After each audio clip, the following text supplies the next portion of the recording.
Ja som o tomto programe počula od veľa známych aj kamarátov, ktorí to tiež dostali a že teda veľmi si to užívali, takže to už asi 2 roky dozadu som sa rozhodla, že to by som chcela ísť. Toto je naše spacie arrangement. Zatiaľ tu nikto není. Fingers crossed. Cez Viedeň sme išli do Zürichu, čo bol teda nočný vlak. Z Zürichu sme išli cez Bern, čo bola zastávka, do Interlaken Lucern a z Lucernu sme sa presunuli do Talianska, do Milána. Z Milána sme išli dole do Bari, z Bari do Florencie a z Florencie do Benátok a domov. Toto je apka, ktorá nás celý čas sprevádzala, to Discover EU, kde tam vlastne všetky tie dni sme si mali naplánovať, dátumy, presne časy, potom sme si to tam vedeli ako keby odškrtávať. Mne sa veľmi páčili všetky tie mestá, hlavne Švajčiarsku, aj Zürich a všetky, akože tie mesta sú krásne, takže to sme si užívali, iba sa tam prechádzať. Už som tiež veľakrát išla sama, ale toto na 2 týždne to ma naučilo teda, že tie veci naozaj stoja, že aj keď ideš do reštaurácie a s rodičmi, keď ideš, tak dá si vždy automaticky niečo napiť.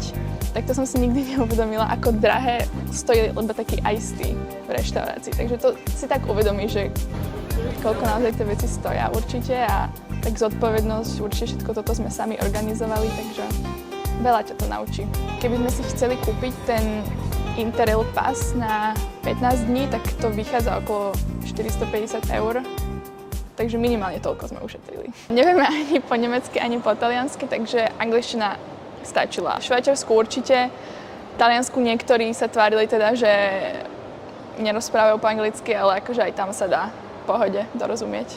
Čo by som si zbalila, lebo na tých hosteloch veľakrát sú také až klietky, by som to nazvala, na batohy a tam si to naozaj vieš zamknúť potom zámkom, takže zámky by som si zobrala, 2 páry topánok, lebo chodíš veľa. Nepremokal bundu, lebo dážď podľa mňa minimálne raz vždy, keď ideš na takýto výlet, ťa prepadne. Veľmi to závisí od toho, že ako si to naplánuješ. Veľmi dôležité je nenechať sa na poslednú chvíľu, lebo tie hostely, tak tie najlepšie sa vypredajú. Robili sme to asi 3 týždne dopredu, ja by som odporúčila to robiť skôr, lebo naozaj akože niektorí možno nechcú si všetky hostely bukovať, že chcú to nechať na spontánnosť, ale ja akože, keby som to robila znovu, začnem skôr, musíš byť trošku taký, nie že komunikatívny, ale akože treba sa tam proste tých ľudí pýtať. My sme sa napríklad skôr na každej stanici pýtali ľudí, že kde je tu locker na kufre, keď si chceš nechať na stanici, lebo sme to nikdy nevedeli nájsť.